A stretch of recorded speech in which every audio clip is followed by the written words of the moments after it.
அன்பு உள்ளங்களே,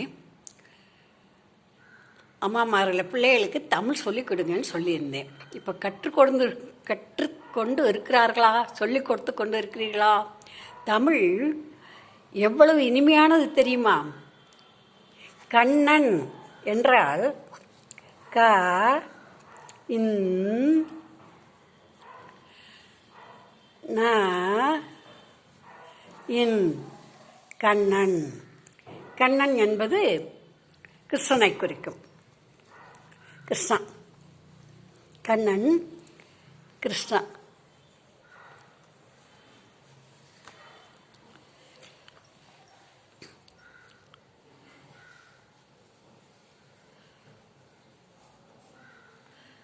கண்ணன், கிருஷ்ணர்.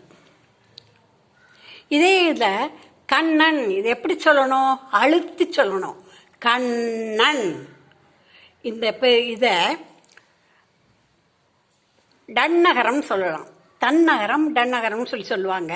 அந்த மாதிரி பிரித்து சொல்லும்போது இது டேக் அடுத்து வர்றதுனால டன்னகரம். கண்ணன், கிருஷ்ணர். இதே மாதிரி க இன் ந இன் கண்ணன். இதுவும் மகாபாரதத்தில் வர்ற கிருஷ்ணர் தான். இதுவும் மகாபாரதத்தில் வர்ற பாத்திரம் தான் கர்ணன். இது யாரு? கர்ணன். தமிழ் அவ்வளவு இனிமையானது. படிக்க படிக்க நமக்கு அதில் திருப்பி மேலே மேலே படிக்கணும்னு தோணும். எப்படி படிக்கணும், எப்படி வாசிக்கணுங்கிறத சொல்லி தரும். கிருஷ்ணன், கண்ணன், கிருஷ்ணர், கண்ணன், கர்ணன், இப்படி வரும். இந்த மாதிரி எழுத்துக்கள் இருக்கும்போது அதை பேரண்ட்ஸ் தான் கவனித்து சொல்லித்தரணும். அடுத்தாப்புல இப்போ அமிழ்தம் அப்படின்னு சொல்றதுன்னு சொன்னால் அதை எழுத்து நினச்சி பார்க்கணுங்க. என்னதுன்னு நினச்சிப்போம். அமிழ்தம் அப்படின்னா என்னமா வரும்? அமிழ்தம் ஆ வரும். அ மீ இல் தா இம். அமிழ்தம். இந்த அமிழ்தம் சொல்றது அமுதம். அமுதம்னு சொல்லலாம்.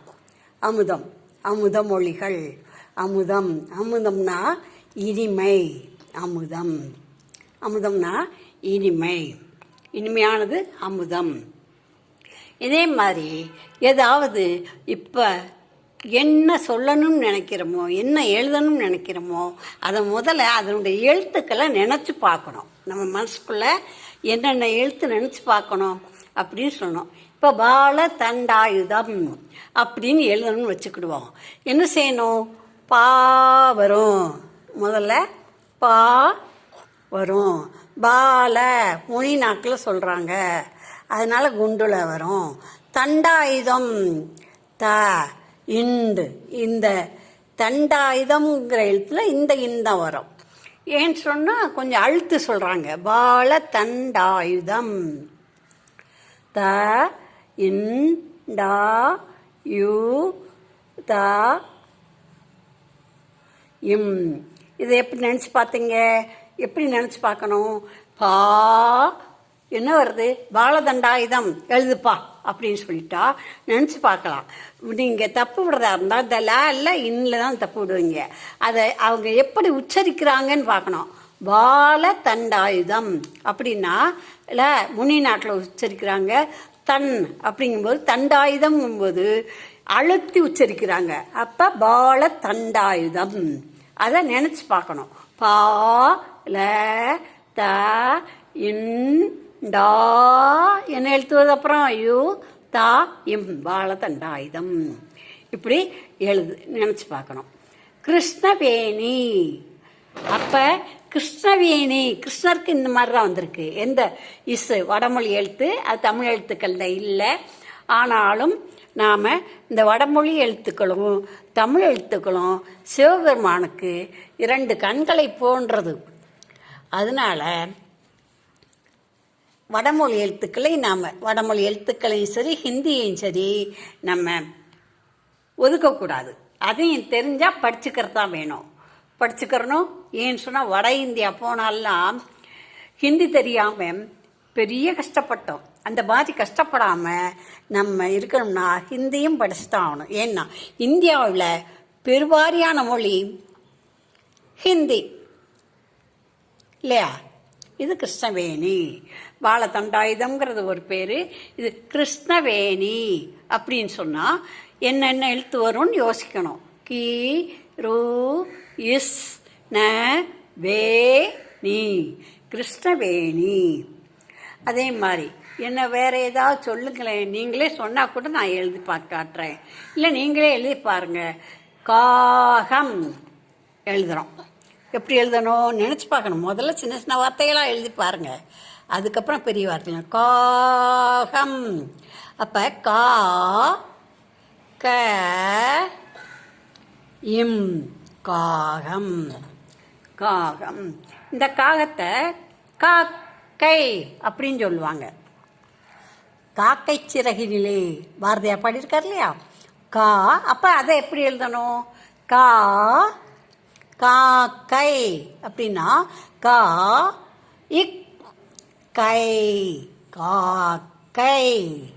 கா இக் கை, காக்கை. வருதா? இப்போ இன்னைக்கு எப்படி எழுதணும், எப்படி நினச்சி பார்க்கணும், தமிழை எப்படி நினச்சி பார்க்கணும். இப்போ தமிழ்ங்கிற வார்த்தைக்கு கூட எப்படி எழுதணும்? த மீ தமிழ், இந்த இல் வரும். தமிழ். தா மீ இல், தமிழ். தெரியுதா? இப்போது நம்ம இப்போ 6 நிமிஷம் 7 நிமிஷம் சொல்லி கொடுத்துருக்குறேன். முதல்ல நீங்கள் என்ன எழுதணும்னு நினைக்கிறீங்களோ அதை என்ன தமிழில் எழுதி பார்க்கணும். எழுதுவது தான் மனசில் பதியும். அது மட்டும் இல்லாமல் மூளைக்கு பயிற்சி, கை விரல்களுக்கு பயிற்சி, மனசுக்கு பயிற்சிங்க. தமிழை படிங்க, தமிழை எழுதுங்க. இப்போ லெட்டர் எழுதுகிற பழக்கமெல்லாம் இல்லைன்னு போச்சு. லெட்டருங்கிறது ஆங்கிலம், கடிதம்ங்கிறது தமிழ். இப்போ கடிதம்னு எழுதுகிறோம் அப்படின்னு நினச்சா கடிதம் என்னென்ன எழுத்து வரும் நினச்சி பாருங்க. எழுத்து கூட்டி நினச்சி பாருங்க. க டி த இம், கடிதம். இதுக்கு நல்ல தமிழ் லிகிதம் சொல்லுவாங்க. லிகித் அப்படின்னு சொன்னால் அது வடமொழி தான். லிகிதம்னாலும் வடமொழி தான். ஆனால் அந்த காலத்தில் என்ன எழுதுவாங்கன்னு சொன்னால், அன்பு மாப்பிள்ளைக்கு, அன்பு மாமாவிற்கு, பெரும் மாமாவிற்கு மருமகன் எழுதும் லிகிதம், அப்படி தான் எழுதுவாங்க. நான் அந்த லிகிதம்ங்கிற வார்த்தைகள், சில வார்த்தைகள்லாம் கடிதத்தில் புத்தகங்களில் படித்தது தான். பாட புஸ்தகத்தில் இருக்கிற வடமொழிகளை விட நம்ம புழக்கத்தில் இருக்க வடமொழிகள் அதிகம், ஜாஸ்தி. அதிகங்கிறது என்னது? ஜாஸ்தின்னு சொல்கிறது வடமொழி இல்லையா? அதே மாதிரி கடிதம் என்பது லிகிதம். லீ ஹி தா இம், லிகிதம். இப்படி நம்ம எழுத்துக்களை நினச்சி பார்க்கணுங்க. நினச்சி பார்த்து தான் நம்ம எழுத பழகணும். நீங்களாக பழகிட முடியும். இப்போ அம்மாவோட தெரியலைன்னு சொன்னால் அம்மாட்ட கேளுங்க, அப்பாட்ட கேளுங்க, தாத்தாட்ட கேளுங்க. தாத்தா ஆச்சுக்கு ரொம்ப நல்லா தெரியும் நிச்சயமாக தமிழ். அப்பா அம்மா வேணும்னா ஆங்கில மீடியத்தில் படிச்சிருக்கலாம். தாத்தா ஆச்சு சாதாரணமாக தமிழ் படிச்சிருப்பாங்க. அதில் தமிழுக்கு தான் முக்கியத்துவம் கொடுத்துருப்பாங்க. அதனால அவங்கள கேளுங்க. இப்போ வீடு, சின்ன வார்த்தை தான் சொல்கிறேன். வீடு அப்படின்னு சொல்லும்போது இழுத்து சொல்கிறேன் இல்லையா, நீட்டு சொல்கிறேன் இல்லையா?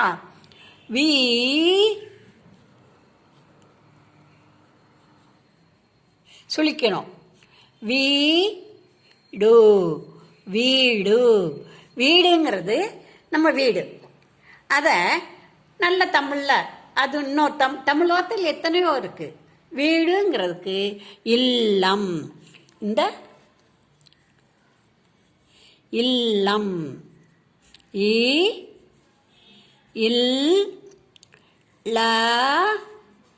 இம், இல்லம். வீடுங்கிறதுக்கு இல்லம், இல்லம்னு சொல்லலாம். இல்லம் அப்படிங்கிற நல்ல தமிழ். வீடுங்கிறது தமிழ். மனை, மனை, மனை இந்த நை வரும். இது இந்த மனை வந்து வீடு, வீட்டை குறிக்கும். இன்னொரு மனைன்னு இருக்குது, அது பலகையும் குறிக்கும். மனைன்னா பலகை.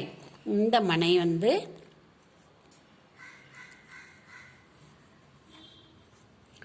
பலகை. பலகை தெரியும் இல்லையா? இப்போ தான் முக்காலி பிளாஸ்டிக்கில் வந்திருக்கு. முந்தியெல்லாம் மரத்தினால் செய்த பலகை தான் இருக்கும். அதில் தான் உட்காந்து குளிக்க, எண்ணெய் தேய்க்க, சில சமயம் உட்காந்து தலை சீவ, கீழே உட்கார்றதுக்கே பெரியவங்க மனை எடுத்து போட்டுன்னு தான் சொல்லுவாங்க. மனையெல்லாம் இப்போ மண்டபங்களில், அதாவது பெரிய பெரிய என்ன சொல்கிறது, மண்டபம்னு சொல்லலாம். இந்த சாமியார்கள்லாம் இருக்கிறாங்க இல்லையா, அந்த சாமிகளாக இருப்பாங்க. அவங்கெல்லாம் துணியோ சாக்கோ பயன்படுத்த மாட்டாங்க. இந்த மனைக்கு தான் பல பயன்படுத்தும். அந்த மனை வந்து சுத்தமானது, அதற்கு தீட்டு கிடையாது. அதனால இந்த மனையை பயன்படுத்துவாங்க. ஆசிரமங்கள்ல எல்லாம், ஆசிரமங்களில் திருவள்ளுவர் கூட இதில் உட்காந்துருப்பாரு, ஒரு மனை போட்டு தான் உட்காந்துருப்பாரு. அதே மாதிரி விளக்கு வச்சா ஒரு மனையில் தான் வைப்போம். இப்போ பிளாஸ்டிக்கில் முக்காலி எல்லாம் வந்திருக்குது, பல எல்லாமே பிளாஸ்டிக்லேயே எல்லாம் போட்டிருக்கோம்.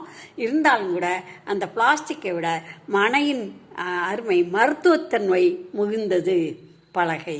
இப்போ இவ்வளோ வார்த்தைகள் நீங்கள் படிச்சிருக்கோம்.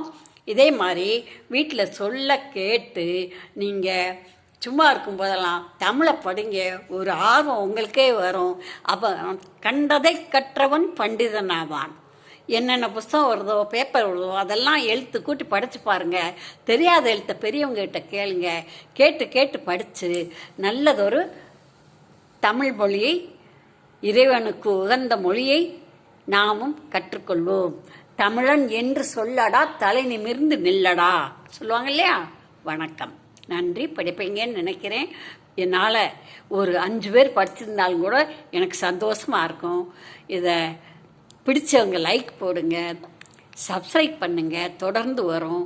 நானே இப்போ என்னோடத திருப்பி பார்க்க முடியாமல் சிரமப்படுறேன். 460க்கு மேலே போட்டிருக்கேன், 460 வரைக்கும். ஆனால் முதல்ல போட்டதை படிக்கணும்னு நினைக்கிறேன். என்ன எழுதியிருக்கோம்னு பார்க்க முடியாமல் இருக்கிறேன். எதனாலன்னு தெரியல. இன்னும் நானும் அதை கண்டுபிடிக்கணும். நீங்கள் தொடர்ந்து படிங்க, தமிழ் படிங்க, தமிழ் எழுதுங்க, தமிழில் நல்லா பேச பழகுங்க. ல ல ல வித்தியாசமெல்லாம் சொல்லி கொடுத்துருக்கேன். அதெல்லாம் கவனித்து பார்த்து படிங்க. நன்றி, வணக்கம்.